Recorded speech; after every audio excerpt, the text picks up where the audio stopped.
Hello, everyone. It is Friday. Again, there we are. There's another week. We're nearly in the middle of, well, we are actually in the middle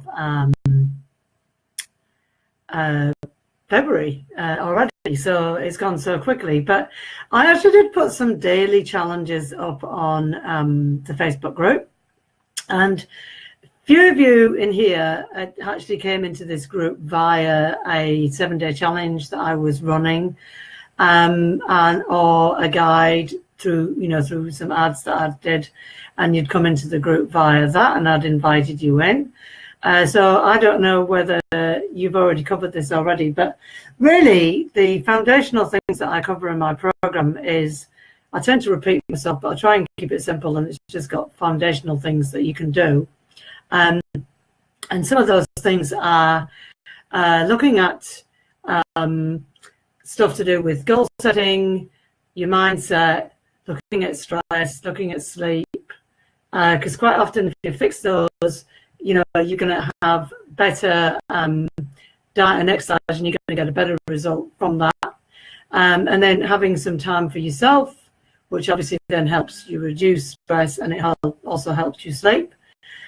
So looking at all those things, so I've only put up 3 days, and the reason for that is I didn't want it to be overwhelming, and I'm not sure, because I did put a question, what do you think about me doing a daily challenge? But no one seemed to come back to me and say whether they wanted to do a daily challenge or not, And I know from talking to a few people in this group, some are seeing the content, some are not.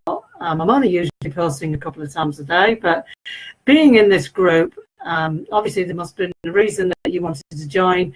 There's quite a few people I've actually added into the group, and they seem to have stayed in the group, so you'll be seeing the content. But this is designed to help you achieve your goals rather than surfing the net and trying to find out what works and what doesn't. So I'm going on my own experience of what I've actually experienced with my own health, gaining the 15 kilos I did from stress, which I've since lost, and it's still a bit of a battle because I've got issues with premenopause, menopause, etc. So that's creating a bit of a hormone imbalance already as it is. But anyway, let's go through the couple of points, which, and the couple of challenges that I already did. So I'm going to start here, and then I'm going to restart the challenge again on Tuesday. So that means that you've got Saturday, Sunday, and Monday, and today as well, to be able to work on that. So the first one was looking at your mindset. So you need to make a decision that you're actually going to make a change, and you're going to start doing these things. And quite often you think, well, what's the point? I've already tried certain things, but it's just about getting in the habit and getting into a routine. And, I think with a mindset, it's not worrying about what you've done in the past. It's not about how many times you fall down. It's about how many times you get back up. That's the most important thing. So, so looking at your mindset, first of all. So that was the first day, was to look at thinking about your mindset, that you're going to be positive about things, recruiting some of your family and friends, like, look, I'm going to do these daily challenges. I'm going to change my habits over the next 90 days. So you've got to give at least 90-day run at this. Unfortunately, people, if there was a miracle with your body, there wouldn't be any problems. Everyone would be skinny and they wouldn't have any issues, or even if they were skinny, they wouldn't have any issues with their health. So unfortunately, there isn't. You've got to work hard at getting your body into shape, and that's what I've had to do, work hard to get myself into shape, and work on my health. And I've had issues with stress and things like that. I'm normal, I'm flesh and blood. I have issues as well. So just don't beat yourself up about it. Have the right mindset that you're going to stick with it for a 90-day period. And it seems quite a long time, but it's not really. It's just about doing stuff weekly, and just, keeping on with it. But obviously you need to have a start point. And so the second day was on the goal setting. So, you wouldn't get on a train and say, oh, hey, I want to buy a ticket, and the guy on the train would say, well, where are you going? Oh, I don't know. I just want to buy a ticket. You need to have a destination. So you need to set goals. And what I've put up on the page is the infographic where you're using specific goals. So these are goals specific to you and your circumstances and what you want to achieve and the end results. So think about where you are now and where you actually want to be in the future or in the next 90 days. And then measurable, you know, so you've got to be able to measure those goals, you know, so them being measurable, you know, that you say you can actually measure those goals. So you don't want far outreaching goals, you know, that are not going to be achievable and you're not going to really be able to measure those. So you're going to have to be able to measure those goals. They've got to be attainable or achievable, right? So you've got to be able to, you know, achieve those or be attainable, you know. Say, for an example, if somebody said to me, oh, look, I want to do a half marathon and it's going to be in 6 weeks. It's not long enough. Your body goes into 6-week cycles. Your body adapts over a 6-week period. So it's going to take time, unfortunately, for your body to adapt. So, you know, so being attainable, achievable, relevant to the situation. So say, for instance, I don't know, if you want to tone up your arms, and that's the most important thing to you, probably doing a half marathon, even though it might tone your arms to a certain degree, is probably not necessarily relevant. So, you know, because I would rather you do stuff like to do with bodyweight exercise, like press-ups, chin-ups, doing some form of bodyweight exercise, or going to Pilates where there's a lot of work where you use your arms and your core, rather than, you know, because that's got a certain amount of element in it. Doing strength training, you're also training your cardiovascular system at the same time. And then the time frame, you know, what's the time frame that you want to achieve the goal? So I would be looking at setting those goals over the 90-day period. But just understand that if one week, you know, or your family turned up, you had friends from overseas, you know, you got busy with your job and you only ended up doing 1 or 2 things to do with, say, for instance, with exercise, don't worry about it. You know, this is a journey, not a destination. You've just got to just get back up, pick yourself back up and keep going, because it's actually consistency of effort that's going to get you the result in the long run.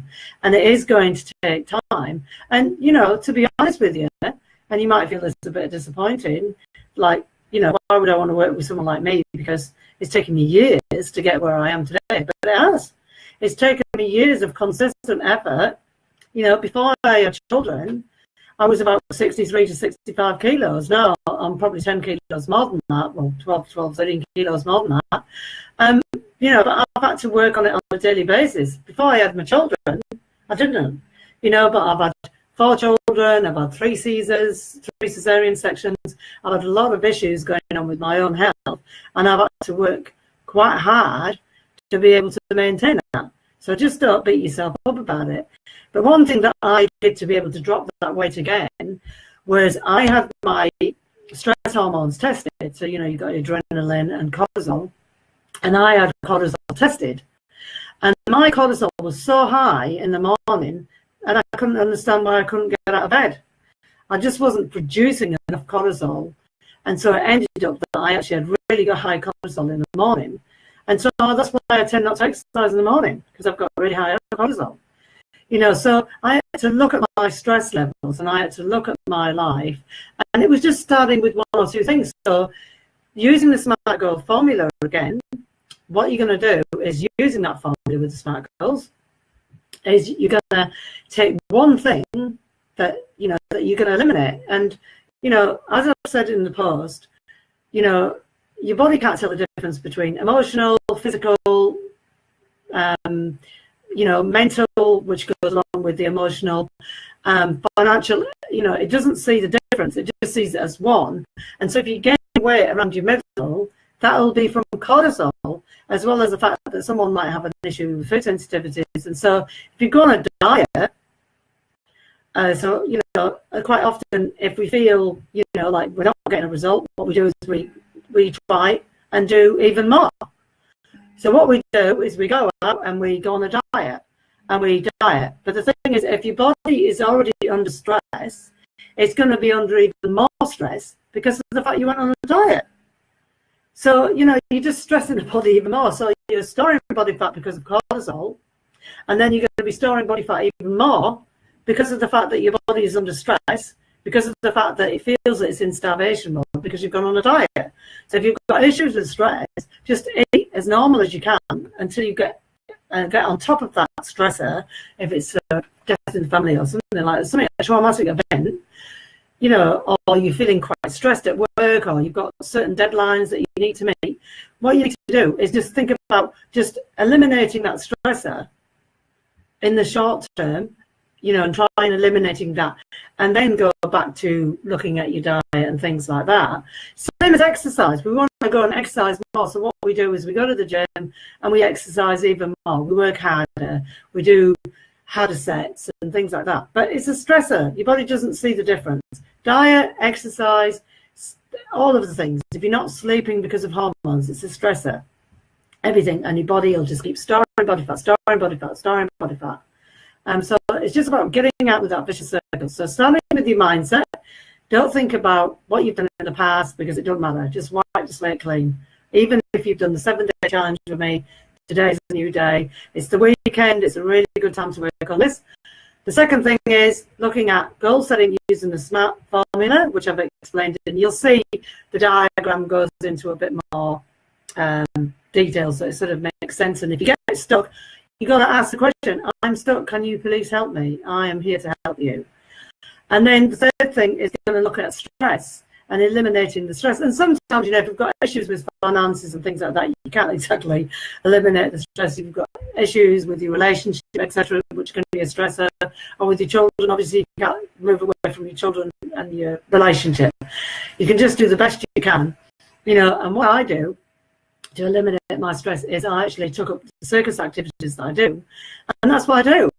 I go and I do circus, and I come out of it after doing an hour and a half at the circus hub on the weekend, and throughout the week I do classes, and I come back and I feel rejuvenated. I feel like I've reduced my stress, even though you'd think that activities like what I do are actually quite intensive. But when I took up circus, which is actually circus activities that I do, circus arts, 2 years ago, when I was retested with my cortisol levels, then my stress levels, my cortisol, had actually gone down. So it's about finding a balance and seeing what works for you. So I hope you found that informative. And it's quite a long feed like it was last week. But, you know, sometimes you've got to do these longer videos and go into a bit more depth about, you know, how it can help you. So I hope you have a great weekend, and I look forward to talking to you soon. Bye.